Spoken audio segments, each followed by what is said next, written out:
episode of the Athletes Bible, the podcast. I'm your host, Taylor Works. I go by Tay. And I'm your co-host, Ray Johnson, but I go by AK. First, we're going to say thank you all so much for joining us for this first episode. We appreciate y'all. We thank y'all so much for your support. And we are so blessed to have all of you here with us on this first episode. Before we get started, I just want to go ahead and say, this is something new for both of us. It was heavy. It's heavy. It's a heavy crown to carry, but that's why God gave us big shoulders, But we've been nervous all day. We had plenty of bloopers. It was so hard setting up, and this is why we only have one mic. It took us a while to get the mics working. So as episodes go, we'll get more, acquainted with those things, and we'll be able to figure those things out. And we have two mics, but right now I know y'all can hear both of us, so it's all good, We got God with us, so we're going to skate through this, and I pray that, everything goes the way that God sees fit. So before we get started, we're going to start with a prayer. Every episode, we're going to start with a prayer and a scripture based on that episode.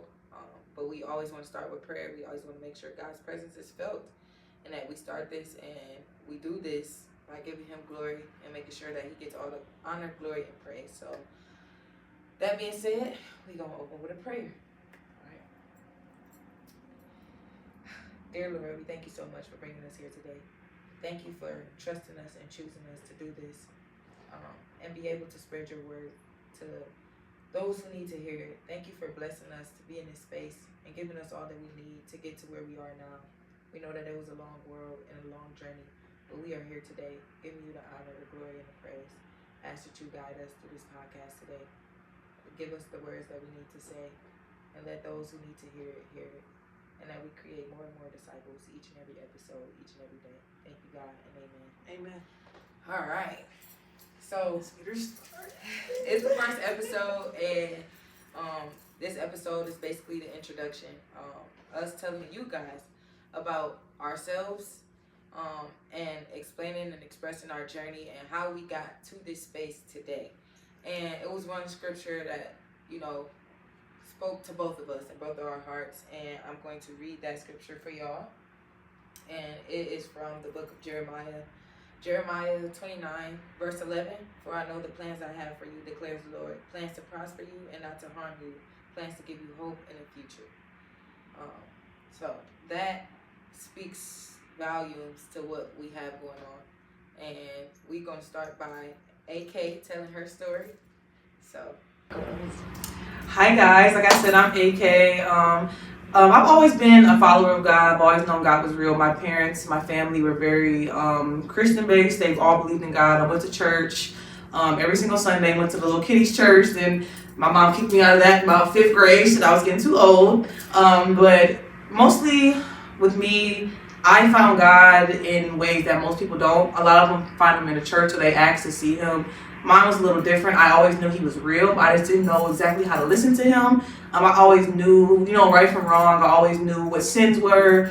But I was just kind of struggling with following God. I think everyone kind of has that similar journey. So when I was a kid, I started playing basketball in the 3rd or 4th grade. And that's kind of what brought us together is having basketball be our main identity, but then eventually you have to kind of realize, I'm kind of meant for something a little bit bigger than that. We both had a lot of aspirations to go to WNBA, play professional. Yeah. We laughing because obviously it didn't, we laughing because, it didn't really work out. It wasn't God's plan. Right. But God's plan is always intentional, and it's always fair, and it's always something, it's just bigger than what you think it's going to be. Of course, maybe going to the league, that might have been exciting, but then we would never be friends. We never would have met each other. We never would have started this podcast and been able to have the stories that we have to talk to you guys. So I was just going to start from being a young child. I was always a God-fearing person. I always had that discernment. I always had that conviction in my heart, but I never really knew what it was. I was kind of the weird friend, the outside friend, the whole, if I'm with a group of 10 people, I'm the one that's not doing what the 10 is doing. If the 10 about to go steal, or if the 10 is about to go do something stupid, I'm the one that's y'all, I don't think that's a good idea. And people used to think I was weird, or didn't want to hang around me because I wasn't a snitch, I wasn't a bad kid, but I just did not like getting in trouble. I did not like getting in trouble at home. I did not like getting in trouble at school at all, so I was kind of seen as the outsider. So for a really, really long time, I felt just alone in this world because nobody thought like me. Like nobody had my mentality, like my mindset. So when I would come across people and they would have a different mindset, it didn't make sense to me. Like I never was angry. I never was hateful. Even if you did me wrong, I never hated you. I never had hate in my heart. It was more like I was sorry because I always knew that like if you can hurt me in this way, something must be up with you. Because I didn't do nothing to you. I always knew that from a young age. Like young age, if you it's not me, it's you. It's not me, it's you. And it's like in the most respectful manner. It's not me because even though I do make mistakes, I'm very intentional with what I do, and I always have good intentions. So that kind of attracts negative people into your life. We're gonna get into all that when we get started. We're gonna get into all that. Playing basketball, I would say I learned a lot of things. I started playing basketball in the 3rd grade. Started playing with Good as Gold. I guess Taylor played for the same team. Yeah, I didn't even know that. So I'm a couple years older than you. Okay, so 2 years older. Yeah, so I played for Good as Gold before she played for Good as Gold. But honestly, I was from a different side of town. So like when I started playing for Good as Gold, it was because I was my god sister who also was on your team, Anissa. Right. Yes. So she started playing basketball first, and she, my mom let me go with her to practice one day. Right. And that's kind of how my basketball journey started. I was a cheerleader first. As I can't do none of that no more. But just so y'all know, I was really hurt as a cheerleader. I could do the splits, couple cartwheels. Now I couldn't hit a backflip, but I did my little do. But God clearly, God was like, no. That's not it. That's not the gift I gave you. So you're gonna go over here and use this one. So that's kind of how it was. So yeah, we both did play for Good as Gold. Yeah. So go ahead. Yeah. Then I went to Holland Elementary School where I started playing basketball. I played for the YMCA. Anybody that plays for the Y knows it's not really basketball. It's just something to do. They're hooping. So once my dad kind of realized like that was too easy, we kind of transitioned on to other things. I went to Springfield Middle School where I played 7th and 8th grade basketball. We still hold the record for being undefeated 7th and 8th grade year. Like I said, a record that has not been broken yet. So I definitely give me and my teammates credit to that. Like that's tough. That's tough. I'm sorry. Like I ain't heard that in a long time. Undefeated 7th and 8th grade year. But I will say that basketball was my identity for a very long time. Ever since anybody has ever known me, I've always been AK the basketball player, AK the athlete, AK the D1 athlete. I've always kind of been that person in anybody's life. Like Taylor, I've known Taylor since high school, middle school, and we just became cool. And we actually found out we was cousins. Can you believe it? Like we're cousins. We're a whole family. We're whole related. Like that's literally insane. blood relations. Yes, like my dad is like, that's your cousin. We like what?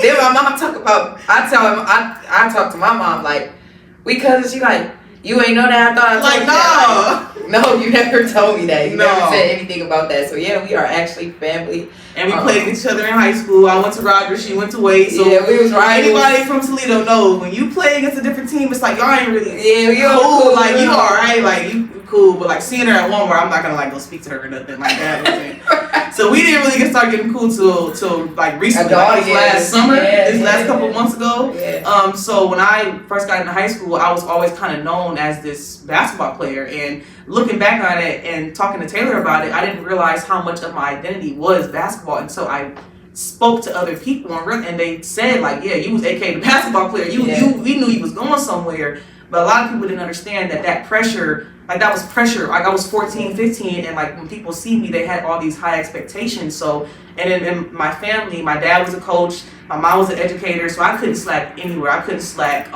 in school. I couldn't slack. And with basketball, I couldn't slack. Personally, I was always that person that had to be the best. No matter what room I walked into, I had to be the best. That was my expectation at home. But that caused a lot of what would you call it? Just friction with my parents, mental battles, mental issues, the false expectation of being perfect and the false expectation of believing you had to be a certain way for God to love you. I think that's what kind of stirred me away from God so much, is just that false thinking that, you know, the devil's a liar, and that's where that comes from. When you're stuck in sin, you think that you have to, you think you feel like you're unworthy, you feel like you're not good enough, you feel like you have to get your life together and then come to God. That's never what God said. God said, come to me and I will get you together. Like, why would you get your life? You don't even know what your life is. You don't even know what that is. So I was always the person that tried to do it myself and not ask for help. And eventually, you know, like I said, once we get into, you know, more of the podcast, we'll be able to tell more of our story. But it's so hard to tell the basketball part without telling the godly part. That's what got us to here where we are right now. So after I went to high school played with some very good players, played against some very good players, a lot of D1 athletes. So that creates another expectation of I'm 14 and as a freshman, and now I'm playing with Sasha Daly, who's a D1 top recruit, and now I got to keep up with Sasha, but also have to remember I'm still a kid. So that sin and that demonic energy of like being a competitor and like, what is it? Comparing yourself to somebody else, like comparing. I was stuck in a season of comparison. I think majority of my life, I was always comparing myself to others, how good I was to others, how much I had to get better, how I looked, how I dressed, how I acted, and that really affected me on the basketball court. Because anybody tell you on the court, I was a bucket. I don't care. I don't care who you are. I was competition. I don't care. I would tell you she was a bucket. You could not like me. You can think whatever about me. You cannot say I was not a bucket. A walking bucket. A walking bucket. Just walking in the gym. But a lot of people didn't know that while I was getting them buckets, I was struggling with depression. I was struggling with anxiety. I was struggling with things I didn't even know I had. But the court was just my outlet. Like you can't really have anxiety when you got a championship game tomorrow. Like you got to find coping skills early. You got to find a way to kind of manage those emotions. So, and this actually has helped me go into the field that I am right now of being a mental health advocate for kids. And I'm able to kind of tell them, like, I know what you're going through. I might not know exactly what caused this emotion, but I know kind of what you're going through. A lot of it came out in college. I found out in college I had depression, I had anxiety, I had ADHD, I had test taking anxiety. Can you believe that? I didn't know that was a thing. They told me I had test taking anxiety, and I can ask the teacher to take my test in a separate room. I said no because why would I do that? But it was like the stigma of being judged. It was the stigma of having mental illness. It was the fear of being judged. It was the fear of being not being perfect. Of not being perfect. Who's telling my mama I got depression? Who's telling her that? Who's telling my dad I got ADHD? Who's telling them I got anxiety? You don't grow up in a black home. You better go depression dishes. You better go ADHD that homework. Like it ain't no. So I struggled with that, and that was a large part of why I was never successful because I never healed myself. You were successful. You see where I get myself. Y'all see where I get myself. I wasn't successful in my mind, I guess, at that time. And not even your mind. Just it was a hard thing. It was a hard thing. Like you were trying to fill a void that you didn't know was missing. That void was God, and definitely. That's why you are here where you are now. So don't take anything away from yourself because you put that work in. You sacrificed your time. You sacrificed, relationships and all the things that you had to give up and go through, and that was God taking you through those things to make you who you are now. And I had to learn that too. Like growing up, like sometimes we always question, like, why do I have to go through this? Why me? Why why not you? Why not you? And at the end of the day, a lot of people feel like when they go through bad things, it's the devil. It's this. Sometimes it's God building you to be who He created you to be. Exactly. Because a lot of times we go through this life and we have our own plans, and that's why I read that scripture in the beginning of this, because we have our own plans. If we went through with our own plans, we would not even cross paths, and we'd be somewhere still living that dark part of our lives, separated from God. Yes, very much so, because we had two different upbringings. We had two different stories. We had two different stories, but they're so similar. We went through similar things in different parts of life, in different states, different people. We had the same type of friends, same type of coaches, same type of mentality. Like we have conversations now, and we're like, "You went through that too?" Like I was at Michigan, you was at Owens. We both went through the. So, two totally different stories, but same situations. You know what I'm saying? So never take away the things you had to go through and what they molded you into. You're a beautiful person. I know this from. This is my friend. This is my cousin. She's an amazing person. Not many people probably watching out like, how did they even? Right, probably confused. Because people don't understand that different people are meant for different parts of your life. Absolutely. And when we were in figuring those that out dark right now. spaces, when we were in those spaces where we were okay with the way we were living, we were okay with being in the spaces we shouldn't have been, when we didn't have that connection and relationship with God, like we weren't supposed to be treated. we were around those people who were okay with the same things. So now we are in a different space, and that is what brought us together. That is what brought us closer together, because we both, when we first started clicking tight, we both were in a space of like, we wanted to walk this journey. We wanted to walk with God. We wanted to get closer to God. And when we met, we were still babies in faith, you know, and still we learning and growing every single day. We still have things we have to get through and go through. We still have things we have to be delivered from. And we not, you know, trying to mask any of that. We're not trying to pretend that we don't have those things going on. See our microphone, let's lean on the couch. Listen, like we both have things we got going on, you know, together and apart. And we don't want to pretend that those things aren't going on. But we do want to acknowledge the fact that we've grown tremendously from where we used to be. I know I have. I know you even have. 6 months ago. From a month ago, we just, you know, we're different. You know, I got baptized at the beginning of this year. Thank God for that. But yeah, so just I kind of cut her off, but I had to make sure she understood. Like, this is why you need godly friends. This is why she deserved a lot of things that she got in life. She definitely did some things where she was successful. She was definitely successful in basketball. Her name will always be known in the city of Toledo. If you don't know who she is, you're probably just too young. And that's okay. But she always will be acknowledged in the city for what she did and who she was. I mean, she got a full ride scholarship to Michigan at 14, right? 14?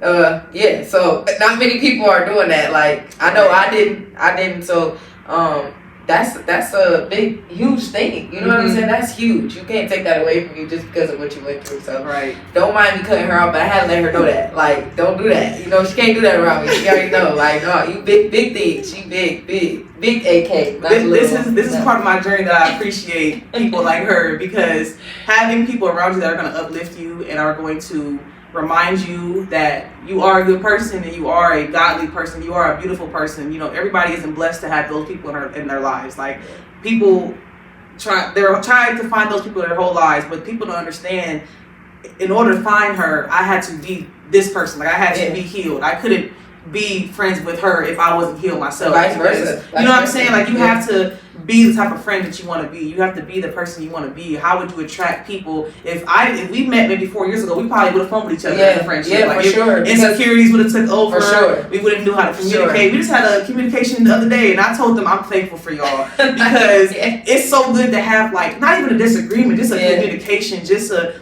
reassurance from friends, just reassurance from, like, I'm not going crazy. Like, I'm not crazy, and I'm very, very sensitive. I'm very sensitive. Yes. They like, it's okay, everything's fine. You're okay. I know we're getting off topic, but we're just so blessed to have each other. We say it every day. Like, we are happy that we have friends. We're happy that we can talk about God. We laugh about God. God has a sense of humor, because we know, because if y'all read our group message, y'all understand. We keep each other in check. Yes. We keep each other wrapped ready. Shout out to Jayla. Shout out to Jayla. Shout out Jayla. Y'all get to know her sooner or later. Yes. Shout out Jayla. That's AK's sister, by the way. Y'all shout out Jayla. We all keep each other wrapped ready, you know. Yes. But so she, you know, that was her journey, and you know, she ended her career at Michigan. Well, not Sweden. even at Michigan, in Sweden, because my girl also went pro overseas. Like I said, she was a walking bucket.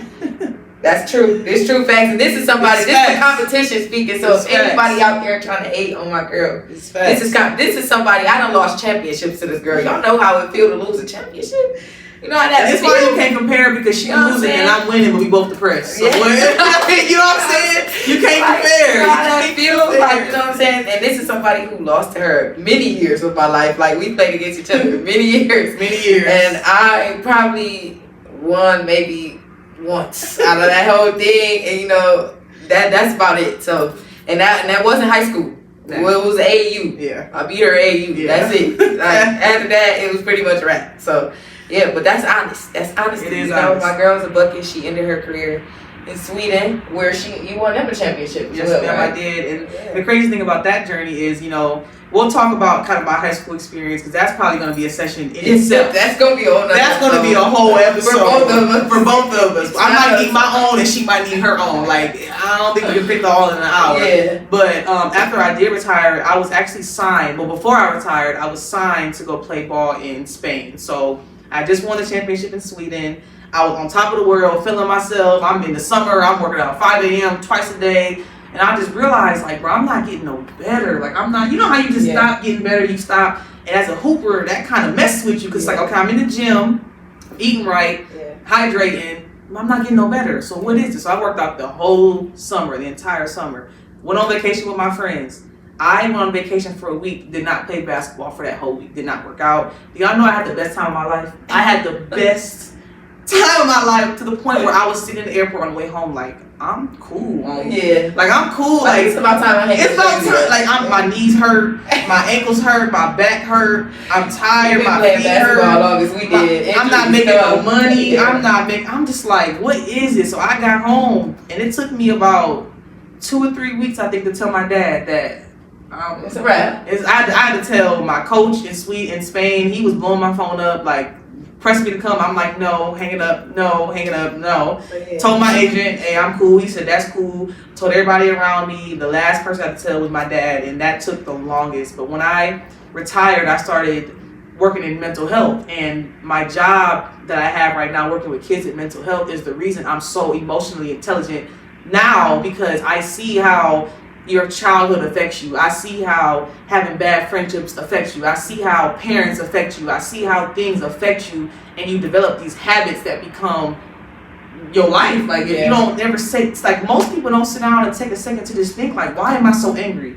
Why am I so judgmental? Why am I so lustful? Why am I, like, you don't take a second to think. So when I see it in kids and I see where it comes from, it literally breaks my heart. So without, like I said, God is intentional. We're going to say that so many times. God is so intentional. Absolutely. Because if I had not had this job, I would not be the person I am today. I would not be as emotionally intelligent as I am. I wouldn't know how to communicate. I wouldn't know how to be as caring as I am right now. So just having friends that I can talk about these things with, like, hey, you went through this too? Hey, let's talk about this. Let's heal this trauma. But right now, we're all healing from past friendship traumas. That's gonna be a whole nother segment. That's gonna be a whole nother. I had to just give a little background on myself. And like I said, it's so much you can't even say in one episode. But as we keep going, you'll learn more about us. You'll be able to ask questions. But as of right now, I think that's where I'm gonna end my story and kind of start with your journey. So my journey. I'm sore right now. I'm trying to figure out how I'm gonna even how do you even start? How did you start? A small, you know what I'm saying? This is why we even doing this podcast, because, you know, as athletes, we understand that void. We understand the battles you go through and the things you face as an athlete. Because, and this is the big thing, and I always say it to AK all the time, they made basketball who we were, not what we did. And I didn't know how to separate the two. So probably recently. Until recently. So I started playing basketball at 11. And once I picked the ball up, I never put it down. I fell in love immediately, and I just wanted to get better. Everybody around me, everybody who knows me knows, when I picked up the ball, you couldn't keep me out the gym. You couldn't keep me out the playground. You couldn't keep me from going outside. And I'll put in there because, like I said, we grew up different. AK, from what we saw on the outside looking in, and she knows, I've told her this before, you know, she came to us, she came from a perfect family. A mom and dad who was married, you know, in a home, they grew up together. White had a picket sister, fences. brother, you know, nice house, nice schools growing up, and then there's me. Like, I got wait, no disrespect, mom and dad, love y'all, but it's different. It's different. So I grew up in the hood for most of my life, in the projects. I'm a project baby. I'm from the city. We from the city of Toledo. I grew up. Most people know. A lot of people from my side of town still mess with me, love y'all to death. You know. We all in different spaces, but we all still love each other. We grew up together. But I grew up on the north side of Toledo. As far as I can remember, when I first started playing basketball, I lived in the Manor, in the Moody Manor. big I project. don't even go over there. Listen, you see what I'm saying? So look, I grew up in Atlanta, real project baby. To us, you know, I didn't even know I lived in the hood when I lived in the hood. I just knew I grew up in the Moody Manor, you know. From there, I moved on Bronson. From there, it was Dexter. It was Everett. North my whole life. So I grew up and like with two different parents. My mom, she devoted Christian. You know, always raised us to believe in God. Took us to church every Sunday. Like if you came over our house over the weekend, You going to church on Sunday? you going to church too. Don't think you getting out of it or nothing. If you want me to come over, I gotta come back before church type thing. So my mom, you know, she kept us in church. Always a praying woman. You know what I'm saying? Then my dad, he actually grew up a Jehovah's Witness. He grew up in Detroit. My mom grew up in Chicago. My dad grew up in Detroit. He had a tough life. He was in and out of jail.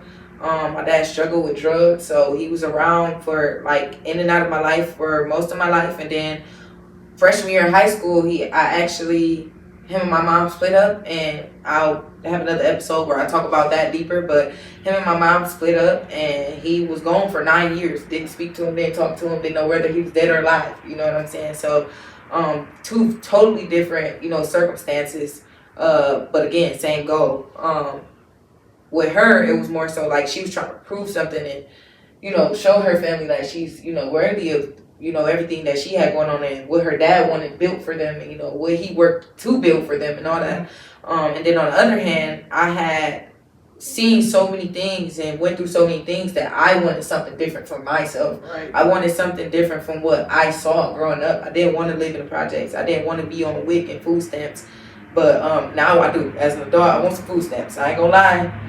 The way the world going, I don't mind getting some food stamps. You know what I'm saying? I will look out. You know what I'm saying? I'm jealous. You know what I'm saying? Listen. People had all the snacks. We had no snacks. Listen, my mom had 8 kids. You know, eight. And shout out to my mom, man. Strong black woman. Strong. Took care of all 8 of us. None of our, you know, my dad was around for most of our lives. He kind of took in like all of my mom's other kids. They have 4 biological children together. Then the other 4 are by other men. But like I said, different dynamic. Shout out to my mom for taking care of all of us, even after our dads left. You know, we went through a lot of things. You know, 7th and 8th grade year, she was leading her team to championships, and I was getting dropped off last from practice because I lived in a shelter. Like, these are things, you know, that I went through, you know, growing up.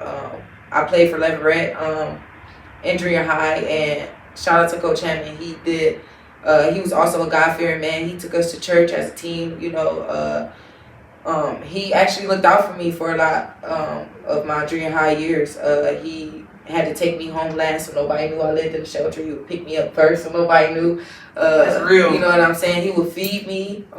He would, you know, help my mom out where he could. So shout out to him. And then I feel like God was covering me through the whole thing. Absolutely. And I didn't even realize it because, you don't even know. You know, I'm just young and I'm like, you know, I'm running into all these coaches who, you know, they believe in God. They going to church. They talk to us about God. They giving us sermons. They teaching us scripture. And when you a kid, you're not really focused on that. You like, you know, I got time. I got time. That's what you got. I got time. I know he real. You know, it is what it is.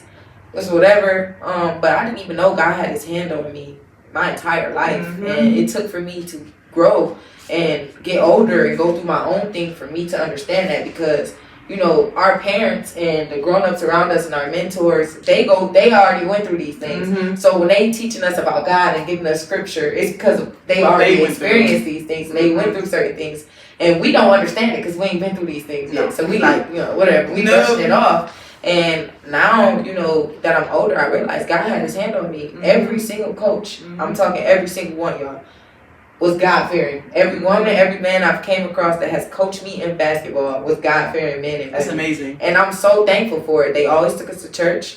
When I got to high school, I played for Wake. Coach King, Coach Howard, Coach May, Coach Hicks, Coach Sharice Ulis, Coach Chris.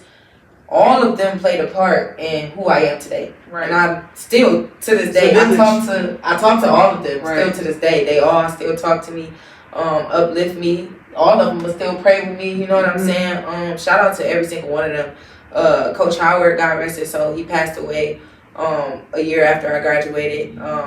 He picked me up. This is true story. He picked me up for school.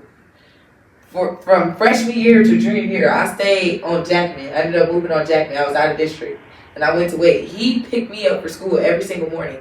Fed me breakfast every single morning. As being an adult, that's crazy. Listen, it's crazy. Like no gas money, no nothing for nothing. You ain't tired. Coach King, he told my mom, like, you know, you don't have to worry about nothing. Like, she good. Wow. Every uniform, every shoe, everything paid for. Didn't have to worry about nothing. Basketball shoes, didn't have to worry about nothing. Uniform, nothing. I worried about nothing. Coach May, he gave us a sermon before every game. That's amazing. And I used to be irritated by it, like, right, bro, why you right? We gotta go hoop. You know what I'm saying? Like, but now when you make your team, and now or your players, look at me. I pray with my players for every game. I'm playing. Bow your head, let's get it done. And my players know, man. It's to the point now, like, if we don't pray that, Coach Taylor, we ain't pray yet. You gotta feel that. You gotta feel one game, you know, we usually pray in the locker room before they go warm up, before they finish warming up. One game we didn't, like, cause I got there a little late. And I'm talking about the buzzer going off. You know the buzzer before the minute, before the clock about to start, you about to jump off. One of them run up to me, Coach Taylor, we ain't pray. I run on the court. That's amazing. I ran on the court, like, come on, bow your head. I prayed, like, you know what I'm saying, and just not even realizing that I had that growing up, you know what I'm saying, and just had people in my life who took care of me, who cared about me and my well-being. Shout out to Sharice and Chris as well. They took me in their home at a certain point to make sure that I was good, to make sure I was getting to school and, you know, getting my education, playing basketball, spending hours in a day with me in the gym, you know what I'm saying, and taking time out of their day with their children, with their families to make sure I was good. So shout out to everybody who played their part in making sure I got what I needed and did what I need to do. Coach King, I always call him my angel on earth. Man, God definitely sent him to me. If you ever got coached by Coach King, you know I'm not lying. He did so much for me. Like, man, it was crazy. Like, and I know I haven't gotten to all the things I did with basketball yet, but like it's most hard. of my career was more so like growth, like internal growth. It wasn't even like I didn't even reach my peak until college. Right. Like, I got overlooked most of my career. Like, and the thing that bothered me most, I worked harder than a lot of people around me. For sure. I spent every summer in the gym. Like, sure. I wasn't partying and kicking it. And, you know, we had those moments for sure. I'm not going to pretend I didn't. You know what I'm saying? But when it came down to it, I spent every waking moment in the gym that I could. You know what I'm saying? I put in work. I remember sitting and having a conversation with Coach King, and I was like, I work harder than everybody. I put in more time and more effort than everybody. I'm showing up. I get good grades. You know, I'm top of my class with grades. You know, I don't have a bad attitude. I don't disrespect y'all. Why is it that things aren't going the like way you I said, want why be? You know what I'm saying? Why do I have to go through all these things and everybody else they do what they want to do? But see, God ain't make an agreement with them. You know what I'm saying? And the thing about it was, it used to frustrate me. Yes, it really pissed me off for a long time. Like, I couldn't stand it. Like, I used to really like ask God, why? Yeah. Why me? Yeah. And it's so much more tied into that, which again, like we'll get into that.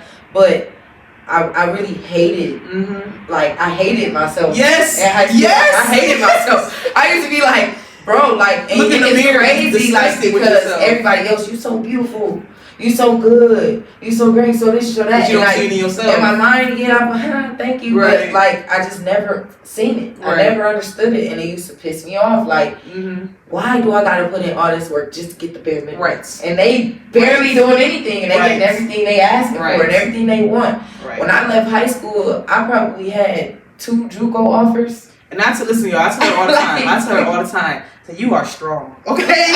I said I salute her, because me, the way that I live, like, not to cut you off, the way the life that I live, it was kind of easy for me to find God. Not saying it was easy, but it was like I never went hungry. I wasn't in a homeless shelter. I wasn't, you know, I didn't have these things happen to me like she did. So I told her when we first hung out, kind of, I'm like, you are strong, because for you to find God, and he wasn't nowhere around. Like that's crazy. See, that's where we wrong. But see, he was we around. didn't see him For because sure. our eyes wasn't open. Exactly. Our minds wasn't open. But our it's hearts like wasn't open. for her He was there to go through that would have broke me, and that's how I say you cannot compare, and God don't put you through nothing you can't handle. Yeah. Because what she went through, I know I couldn't.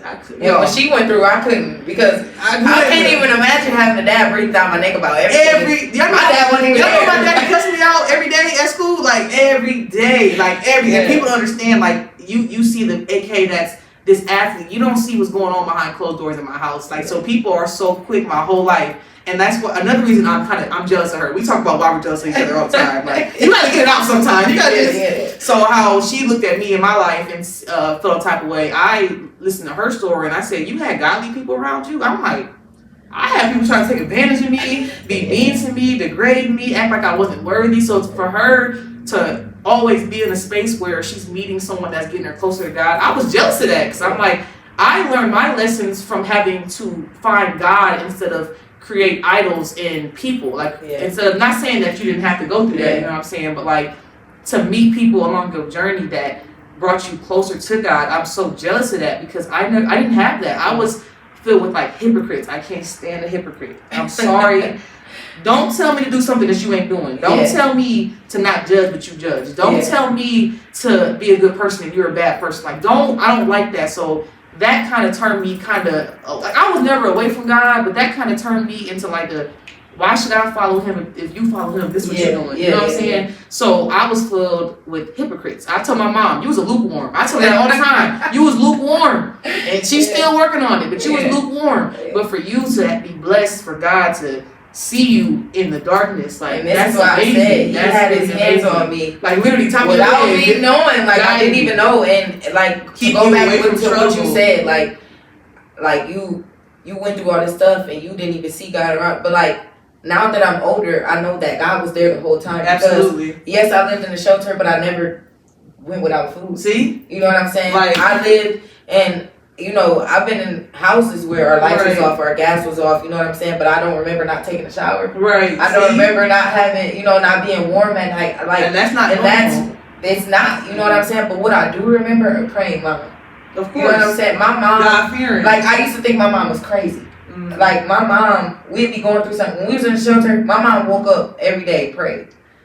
And I used to be like, girl, you praying? This man ain't did. It's in a shelter. You mad? Like we ain't did nothing. Bro, I think at this point she had just had my brother already, so it was 7 of us. It's 7 of us, and well, my older sister was gone by then, so it was 6 of us, my mom and dad, in one room in the shelter. It was like bunk beds. We had one room. You waking up every day praying. What is going on? You know what I'm saying? In my mind, like he ain't doing nothing. You know what I'm saying? You just keep waking up and praying to him like he ain't doing nothing. And it took me getting older realizing like she still had a car. We was in the shelter and we got to go wherever we needed to go. Right. Like we ate. Right. We had clothes. Like I didn't get picked on at school about what I was wearing, or what I had going on. Like I was actually one of those kids people considered popular or whatever the case may be.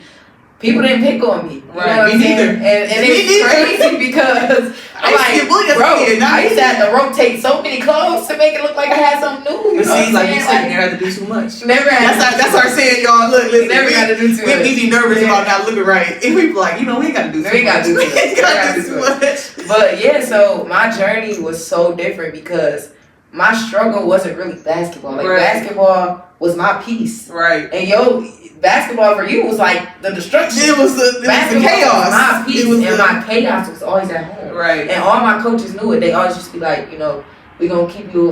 They would take me to college games, WNBA games. Shout out to them, man. They took great care of me to make sure that I mentally was okay. And still, I battled because I didn't see God for myself. Right. I knew God was real. Always knew God was real. Always worship God. Never was like an atheist or he's not real. I never thought any of those things. But I had to experience God for myself, for me to understand that He was there the entire time, and I just wasn't opening my eyes to see. Exactly. I was too stuck in what was going on around me that I didn't see how blessed I was. I was stuck. And I'm so thankful for basketball. Absolutely. Because basketball got me closer to God. Closer to God than I've ever been. Because my downfall was like, I I felt in a deep depression because, like how you said, you got your scholarship at 14. At 14, I was still trying to figure out if I was gonna start. Mm-hmm. Like, you know what I'm saying? Like, am I gonna be on varsity? I didn't even know if I was gonna get no tick. Right. You getting full scholarship. Yeah. You know what I'm saying? So Yeah. I'm that way. I'm trying to find my way. You know what I'm saying? And it was frustrating sometimes because at certain points, I had started to feel like my coaches was comparing me to my teammates. Yeah. Some of the teammates that they were comparing me to were my closest friends. Right. You know what I'm saying? And she do this and she do Right. that and she do this and she can do that. But I was outside me. noise. I was me. Why you can't accept this is what I'm good at Right. and put me where I can fit and, Right. and you know, can do these things. And you know, I was so overwhelmed with comparison Mm-hmm. that it kind of took away my confidence. Right. And when I would get out there, you know, in practice, I always was perfect. Mm-hmm. Drills, I'm perfect. You couldn't tell me nothing. I get in the game, everything fly out. Like, I have no clue what's going on. And I couldn't really shake that until I was like a senior in high school and I started to get my confidence back, Mm-hmm. you know, and I still was questioning, like, bro, I've been working hard all these Right. years. When is my breakthrough going to come? Right. Why is everybody getting these scholarships? Everybody Right. doing that. Everybody getting recognized by the city and newspaper. When is my time gonna come? And I'm putting in work. Like, I'm putting in work. Like, I'm suffering at home, but I don't have a grade under. And that's credit to You know what I'm you to saying? keep Like, going. Yeah, 'Cause I these kids didn't now, have a choice. this gonna be another segment. These Yeah. kids now, they give up. They Yeah. give up. As soon as something get hard, they give up. As soon as they don't start, they give up. As soon as they don't make the all blade, they give up. As soon as they don't, she ain't give up, bro. Like, and I give you credit. Like, I didn't like going to the gym, bro. Hey, I didn't I like loved it. So to get up every day and you wanted to It was go, it was my peace. I love because that. I was so, everything around me was so chaotic. right. And I had to find something that would give me Had peace. to. And being in the gym, I forgot about Of everything. course. Like, for those hours I was there, I didn't remember I was in the shelter. Right. I didn't remember my mom and dad was split up. I Right. didn't remember that On we the had court, to that don't matter. eat noodles later. Like, Right. I didn't remember any of that because Right. I'm doing something I enjoy and I love. And Mm-hmm. the only thing that frustrated me was I'm giving all this love to the game. And you ain't getting it back. Why am I getting it back? It frustrated And me. that's a lesson you have to learn. Period. Is you give all of yourself to something, whether that's a sport, whether that's a relationship, Yeah. whether that's your parents, whether Well, that's really, a you should be friendship. giving it to God. When you should be giving it to God, so He can put that back into you. Like, Yeah. you can't.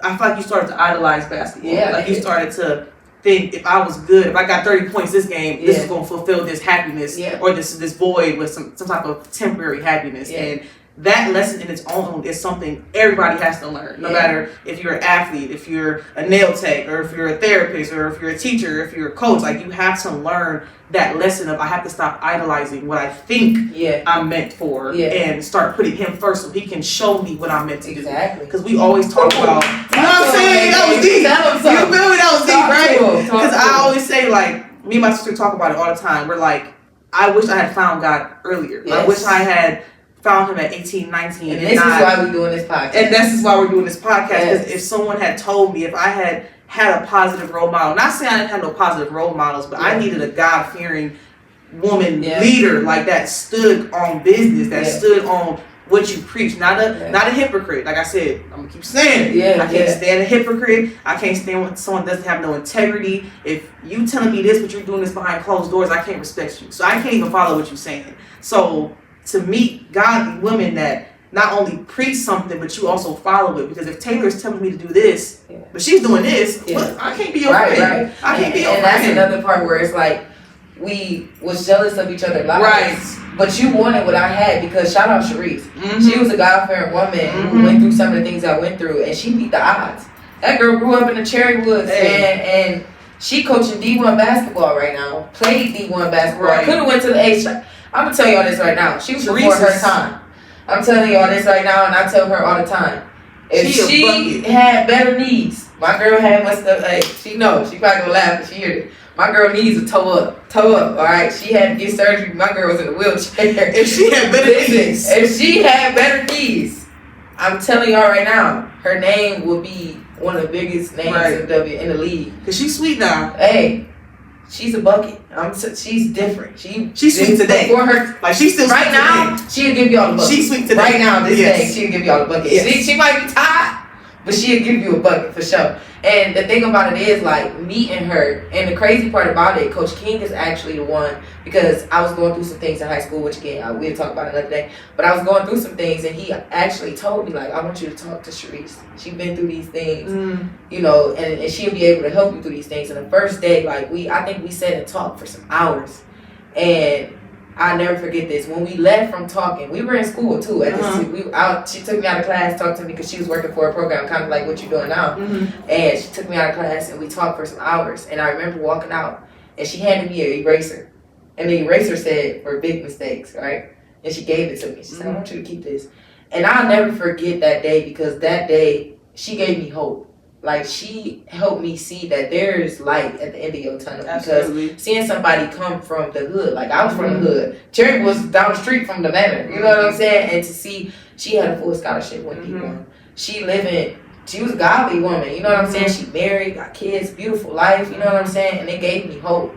And I don't know if I ever told her this, but thank you for that, because that day kind of really, it shaped what I am today. It was the beginning of what I am today, you know what I'm saying? Gotta plant seeds. You know what I'm saying? He was planting seeds without me even doing. So shout out to her, man. Shout out to Coach King for that connection. But like, eventually, basketball did do a little something. Let me say that, because I kind of made it seem like I had a just terrible career. But let me just go ahead and say that. All American. You know what I'm saying? I didn't go. Let me make it clear. I didn't go D1. Could've. Let me throw that in there. Could've.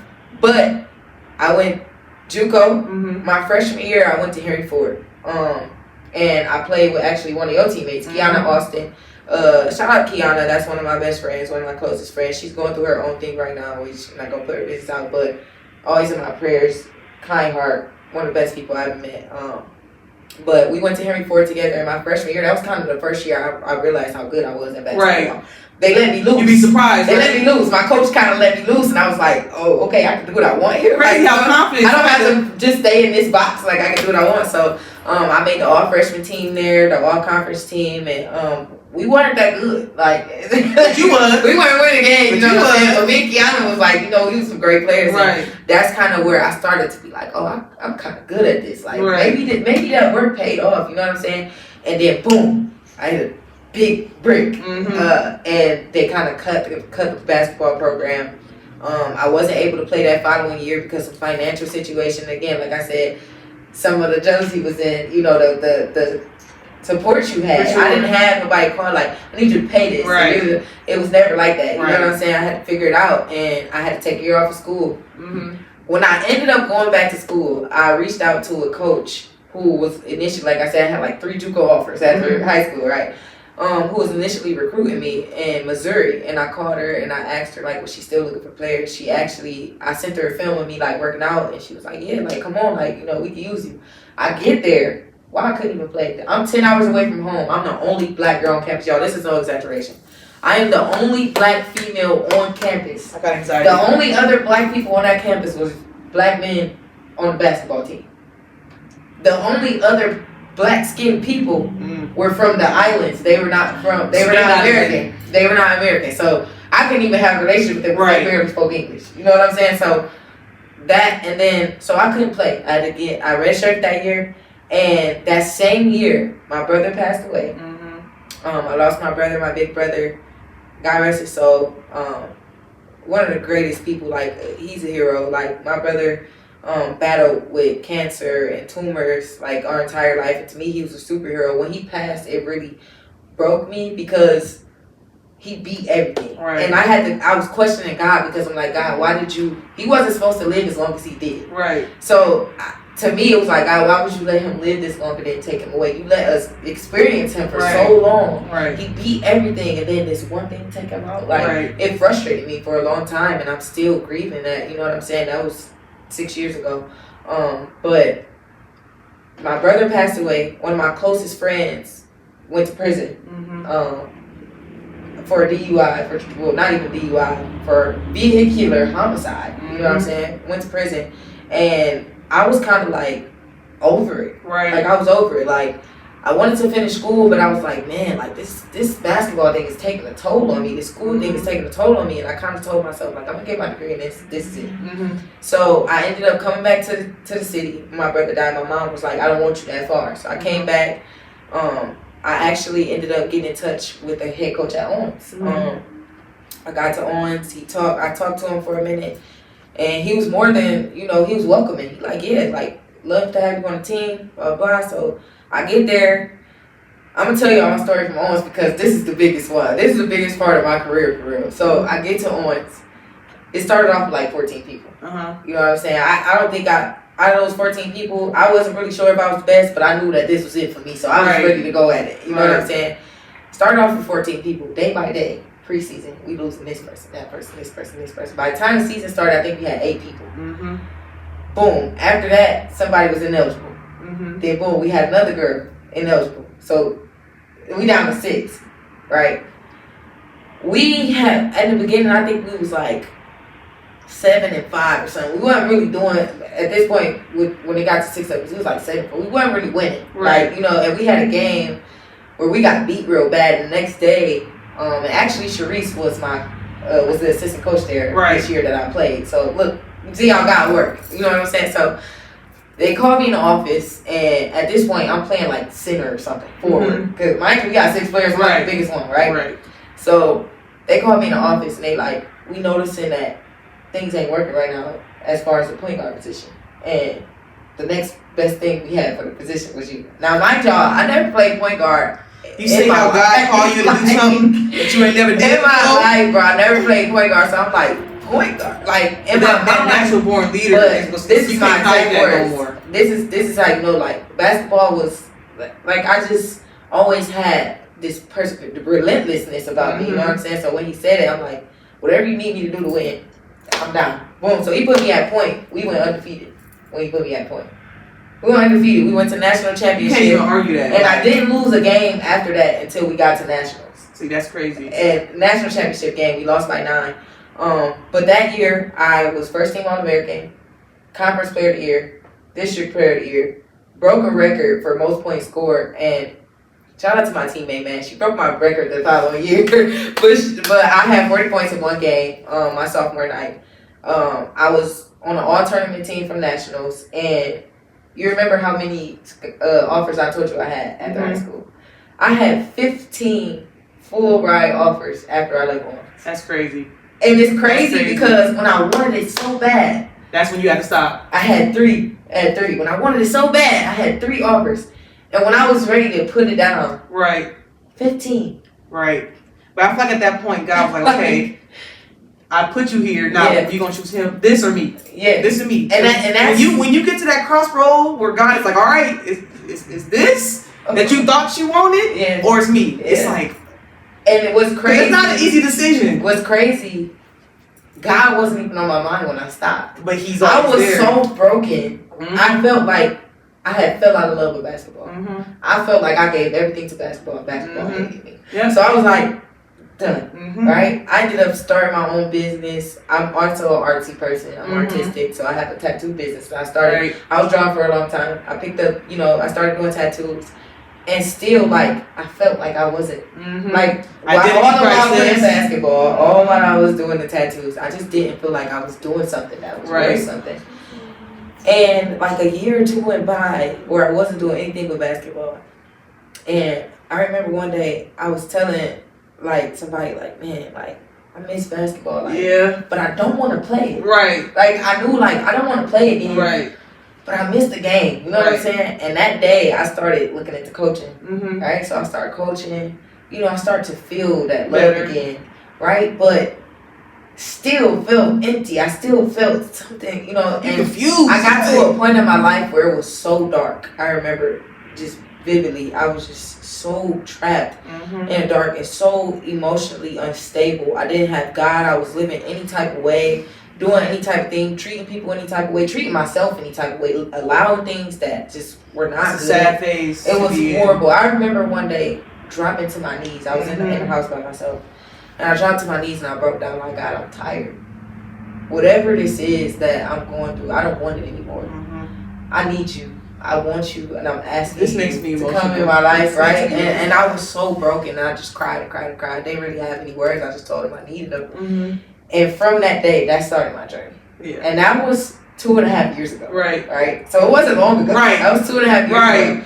And from that day, I made a promise to myself, like, this is what I want. This is what I need to move toward. And it started with God. And that's why we're doing this today. Because it started with basketball.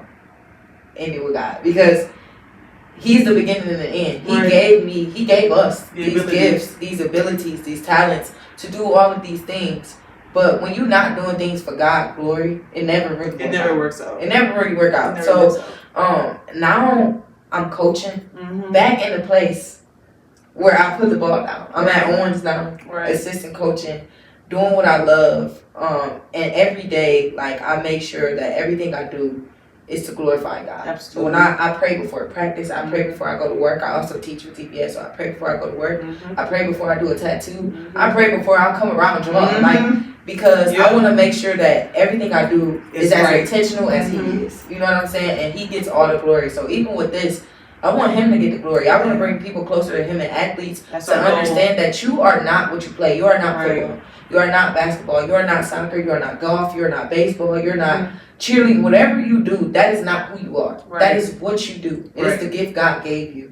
Mhm. And you have to acknowledge Him for that. Mhm. You have to praise and worship Him for that, because if not for Him, you wouldn't be who you Right. are. You wouldn't have what you have. You wouldn't be doing what you're doing. Right. And that is why we're here today. So to wrap up my story, to wrap up what we have today, is to say, like the scripture I started with, for He knows, not us, Not we don't me. know. Because I don't For know. He knows the plans He has for us, plans Mhm. to prosper us, Mm-hmm. not for harm, but to Right. give us hope in the future. Right. And what we had planned, it wasn't giving us a hope in the future. It wasn't giving.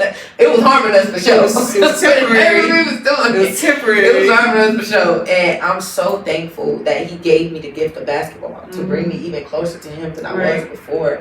I'm thankful for every single seed He's planted. I'm thankful for every single person He's placed in my life, even till now, Mm-hmm. including you. Mhm. Like, I pray for godly friends, because Me when I too. started this journey, I lost everybody. Everybody. God be like, I had, God be and like, throw there's that still- out, throw that out, Right, throw right, that right. out. But I'm The places I went, place. I don't go. Like, the things I did, I don't do. No. I was smoking weed every day to get by. You know what I'm saying? Drinking.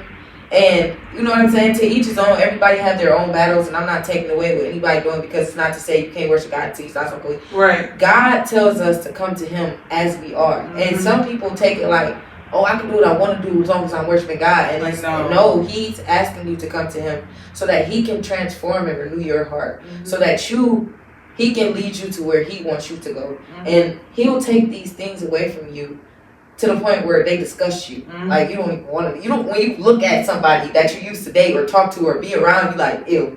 And even just What looking is at the this? person that you used to be. Yeah, you I get disgusted. I went to Michigan this weekend, and I just don't like being there, because the person that I was there, I don't like that person. Yeah. Like, I appreciate that person. I wish I could give that person a hug. Yeah. You know what I'm saying? Like, I wish I could, but like the person I was at Michigan, I don't like thinking about her. Yeah. She was so unconfident. She was so just so separated from God. And it's like, eventually we're gonna like get into our stories, like I said, but I also want people to know it's very important to plant seeds where you are. Me Yeah. and Taylor have been to a lot of different places, met a lot of different people, but we were always godly women. Yeah. Now, were we perfect? Nowhere close. No, absolutely Nowhere not. close. But I know along my journey, I've helped people. Like, Yeah. being at Michigan where I hated, I've helped my teammates. I've helped people get closer to God, even though that wasn't my intention. Yeah. That might not have been my Yeah. intention, but I always said when I was a kid, I wanted to be the person that allows other people to know good people exist. That was Yeah. always my goal. Like, I want people to know that there You're are doing good people. You're doing You know what I'm saying? There are You're doing good people Yeah. in this world, and people that want the best for you, and people that have genuine intentions. That was always my goal. Because even as a kid, people would ask me, "What do you want to do when you grow up?" I said, "I want to help people." That was Yeah. all.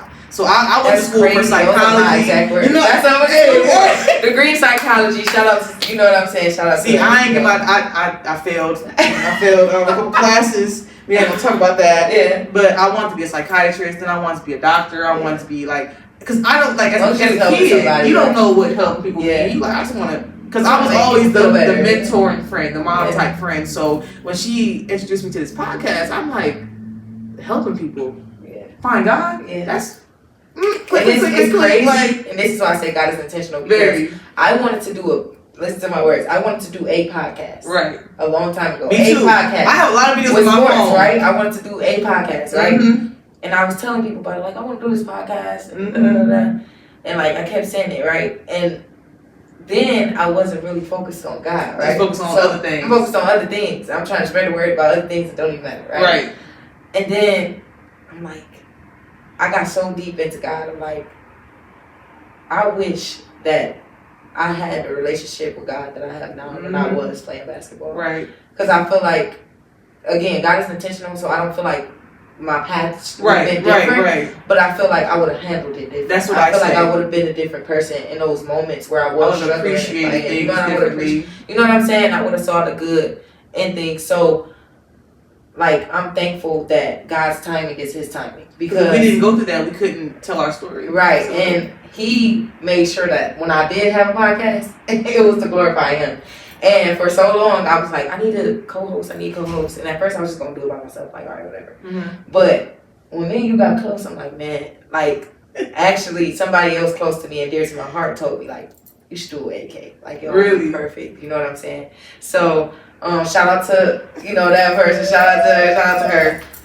But she's like, you and AK would be perfect doing this together. So, I mentioned it to you, and you was quick to say yes. Like, it I wasn't didn't even, think about it. you know what I'm saying? So, shout out to God. Shout out to, you know, the people He places in our lives for doing these things. And, you know, with that being said, we're going to wrap it up. But look forward for this podcast to be something where we talk about sports.